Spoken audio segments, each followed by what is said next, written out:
Ayan, Ray. Palay natin ah. Medyo maganda rin. Basta hindi nasira. Okay, mga 20 hanggang 20. Papulahin na lang naman eh.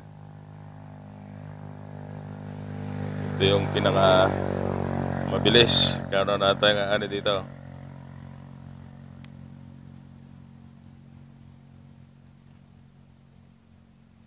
Kaya lang mas mura na ang kwanta, mga piso ganon dahil bilog to, ibang kwan, yung C10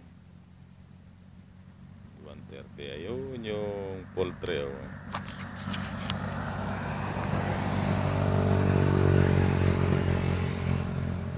Malapit sa atin, isang ba 2 pitak lang ang pagitan.